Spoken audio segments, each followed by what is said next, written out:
शुरू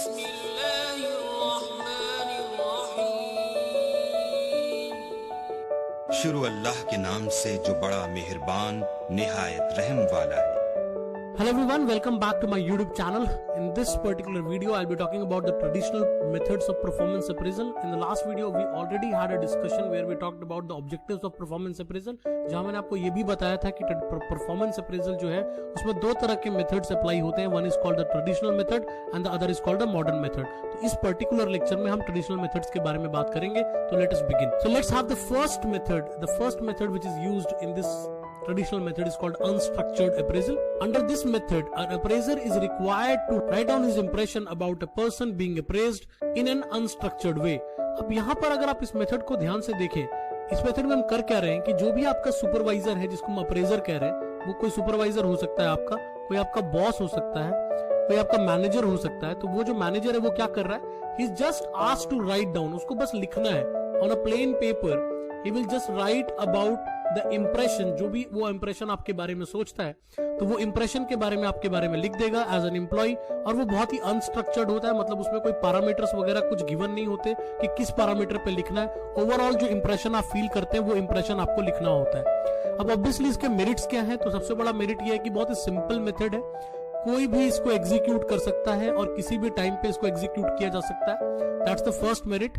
although the major demerit is इस write up के बेसिस पे किसी को अप्रेजल देना या किसी को अप्रेज नहीं करना, ये शायद बहुत सही नहीं होगा, क्योंकि मेनली अब यहाँ पर क्या होगा, सब्जेक्टिव बायसनेस बहुत ज्यादा आ जाएगी कि लोग अपने मन से जो उनको ठीक लगता है वो लिख देंगे, या जो भी उनका एक फर्स्ट इंप्रेशन होगा किसी के बारे में वो उसके बारे में लिख देंगे, या जिससे बनती होगी वो उसके बारे में अच्छा लिख देगा.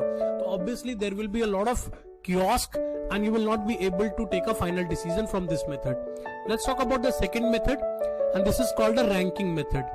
And what happens in the ranking method? In this method, all the employees are ranked according to their performance. अब यहाँ पर आप क्या करते हो, आप रैंकिंग करवाते हो. For example there are 5 employees, तो आप 5 एम्प्लॉइज के बीच में रैंकिंग कराओगे कि ए अच्छा है या बी अच्छा है या सी अच्छा है या डी अच्छा है या ई अच्छा है. These ranks are based on job related performance, कि बेसिकली जो आप रैंक लगा रहे हो, मान लो मैं ये कह रहा हूँ कि A is better than B, तो ये किस बेसिस पे हो रहा है, तो उसके कुछ एट्रीब्यूट्स भी आपको दिए जाएंगे. वो एट्रीब्यूट्स क्या है, quality and quantity of output. Then we have attendance, अगर किसी की पंक्चुअलिटी कैसी है, कोई कितना अच्छा कोऑपरेट करता है, किसमें कितनी अच्छी लीडरशिप क्वालिटी है, किसमें कितना अच्छा नेगोशिएशन है, किसी की सर्विस कितनी अच्छी है, क्लाइंट हैंडलिंग कैसी है, कितनी अच्छी है. ये सारे पॉइंट्स को आप कंसिडर कर सकते हो based on the job you have. And each scale ranges from excellent to poor. तो आप बेसिकली करते क्या हो, फॉर एग्जांपल आपने अटेंडेंस लिख दिया और अटेंडेंस के सामने आपने कहा कि ये किसी का पुअर है या किसी का एक्सीलेंट है. एक बेसिकली रैंकिंग करके मुझे बताओ कि उस रैंक में वो कहाँ एग्जिस्ट करता है. The merit of this method is it is very simple and very popular method. ये बहुत ही बेसिक मेथड है, बहुत ही सिंपल मेथड है और बहुत आसानी से किसी को समझ में आ जाता है कि आप रैंकिंग कर रहे हो 5 लोगों के बीच में. तो बेसिकली रिलेटिव प्रोसेस यूज होता है, क्योंकि ये कभी एब्सोल्यूट नहीं हो सकता. आप हमेशा रिलेटिवली कंपेयर करोगे कि ए अच्छा है या बी अच्छा है या सी अच्छा है. And it is a very low cost method also. यहाँ पर ज्यादा कॉस्ट में इन्वॉल्व नहीं होती. अ वेरी सिंपल मेथड जहां पर बहुत मिनिमम कॉस्ट के साथ आप अप्रेजल मेथड को अप्लाई कर सकते हो और आप बता सकते हो कि भाई A is better than B in these parameters and B is better than A in these parameters. Although the demerit is subjectivity in the rater biasness. Obviously जो रेटिंग कर रहा है, जो रैंकिंग दे रहा है, उसकी बायसनेस बीच में आ जाती है. अगर आपकी उससे बनती है तो वो आपको अच्छे रैंक दे सकता है. आपकी अगर उनसे उतनी अच्छी नहीं बनती तो ऑब्वियसली वो आपको खराब रैंक भी दे सकते हैं.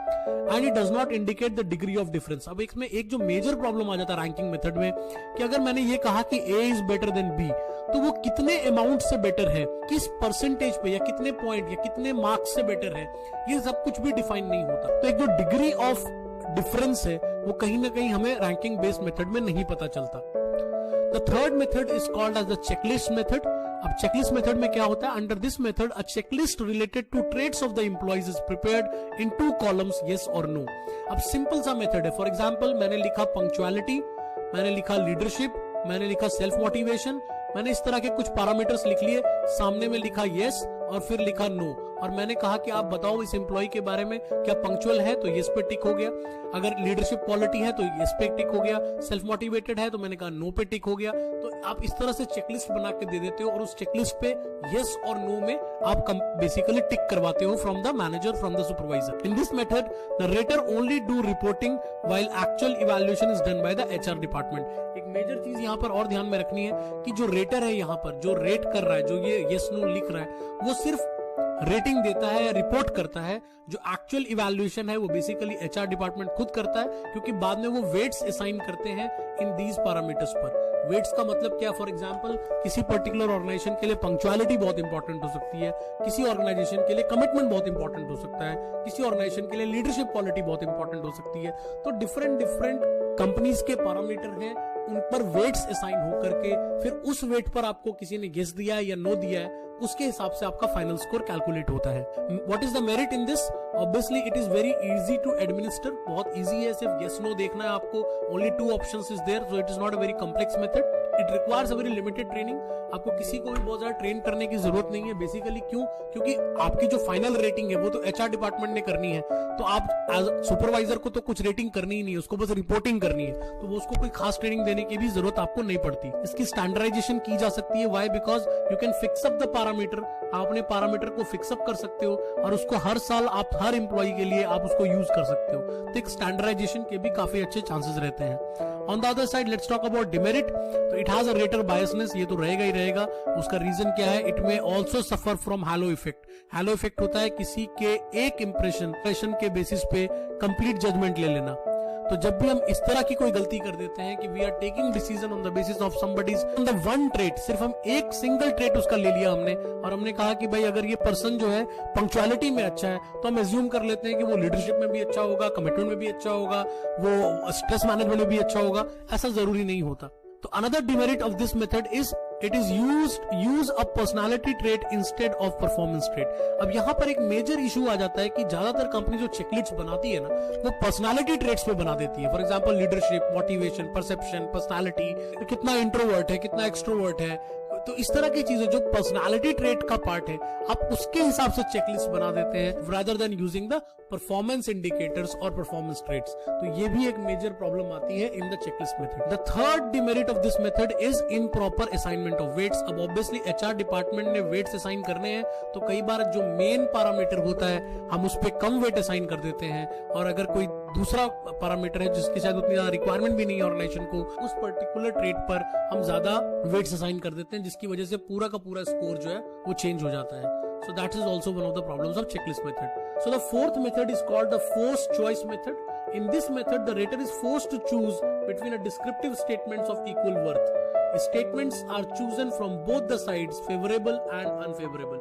अब इसमें हम करते क्या है? बेसिकली हम कुछ फेवरेबल स्टेटमेंट्स बनाते हैं और कुछ ये अनफेवरेबल स्टेटमेंट्स बनाते हैं किसी पर्टिकुलर एम्प्लॉय के लिए। For example there is an employee X, उस पर्टिकुलर एम्प्लॉय के लिए हम कहते हैं आप चूज करें from the favourable statements and from the unfavourable statement. फिर हम फाइनली देखते हैं कि उसने कितने सारे फेवरेबल स्टेटमेंट्स में से चूज किया और कितने सारे अनफेवरेबल स्टेटमेंट्स में से चूज किया। तो फॉर एग्जांपल हम स्टेटमेंट्स भी देख लेते हैं कि स्टेटमेंट किस तरह के बनाए जाते हैं। तो एक स्टेटमेंट है जैसे gives clear instruction to the subordinate. तो हम बेसिकली यहाँ क्या देख रहे हैं? हम लीडरशिप देख रहे हैं कि क्या आप सबऑर्डिनेट को क्लियर इंस्ट्रक्शन देते हैं, प्रॉपरली डायरेक्शन देते हैं। तो ये स्टेटमेंट जो है कहीं ना कहीं फेवरेबल स्टेटमेंट है। तो अगर आपने कहा कि हाँ ये पर्सन देता है, आपने उसको पिक किया, तो ये वाला स्टेटमेंट उसके फेवर में चला जाएगा।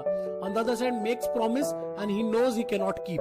अब ये अनफेवरेबल है। क्यों? क्योंकि आप कह रहे हो कि वो प्रॉमिस करता है लेकिन बाद में वो प्रॉमिस को रख नहीं पाता। It's an unfavourable personality trait, तो आप उसको अनफेवरेबल में रखोगे। तो इस तरह से आप फेवरेबल स्टेटमेंट और अनफेवरेबल स्टेटमेंट्स को बनाकर उसमें से चूज करवाते हो कि आप चूज करके बताओ। अब इसमें इसका मेथड का चूंकि नाम ही है force choice method, force choice मतलब आपको दोनों साइड से पिक करना ही पड़ेगा। You have to pick it from the favorable side also and you have to pick it from the unfavorable side also. तो that's why the reason is कि आपको forced choice है। और प्लस एक तो ये प्रॉब्लम है, दूसरी ये प्रॉब्लम है कि जो स्टेटमेंट्स आपको बनाकर दी गई हैं आपको उन्हीं स्टेटमेंट में से चूज करना पड़ेगा। आप अपनी तरफ से कोई स्टेटमेंट ऐड नहीं कर सकते। तो that is also a big problem. Although उसका जो मेजर बेनिफिट है, that benefit is called it reduces the leniency effect. Leniency effect मतलब लीनियंट होकर अगर कोई किसी को मार्क्स दे रहा था या लीनियंट होकर कोई किसी को रेटिंग कर दे रहा था, रैंकिंग कर दे रहा था, तो वो यहाँ पे थोड़ा कम हो जाएगा। उसका रीजन क्या है, आपको अनफेवरेबल से भी पिक करना पड़ेगा। दूसरा, it's a very time consuming process, बहुत टाइम कंज्यूमिंग है। पहले तो स्टेटमेंट्स बनाओ, फिर हर एम्प्लॉइज के लिए आपको वो स्टेटमेंट डिफरेंटली बनाना पड़ेगा, क्योंकि सबकी पोजीशन डिफरेंट हो सकती है। एंड उससे भी बड़ी प्रॉब्लम कि चॉइस ऑफ इनअप्रोप्रिएट स्टेटमेंट। कई बार आपने ऐसी स्टेटमेंट्स बना दी जो शायद उतनी ज्यादा इंपॉर्टेंट नहीं है या उतना अप्रोप्रिएट स्टेटमेंट नहीं है in the context of the job. So thanks for watching. Since this is a very detailed topic, so I will be covering in 2-3 parts. So I hope you understood the first few methods of traditional methods of performance appraisal. We'll be continuing the same in the next few lectures. और इसी के साथ हमारी आज की video खत्म होती है। उम्मीद करता हूँ कि आप सबको हमारी वीडियो बहुत पसंद आई होगी, और आप सबका भी बहुत बहुत शुक्रिया कि आपने हमारी इस वीडियो को देखा। हमारी इस वीडियो को लाजमी लाइक करिएगा और इसको अपने फ्रेंड्स के साथ भी लाजमी शेयर करिएगा, और हमारे चैनल को भी लाजमी सब्सक्राइब करिएगा, ताकि हम इसी तरह की और अच्छी तरह वीडियोस को बनाकर आपके सामने लाते रहें। खुदा हाफिज।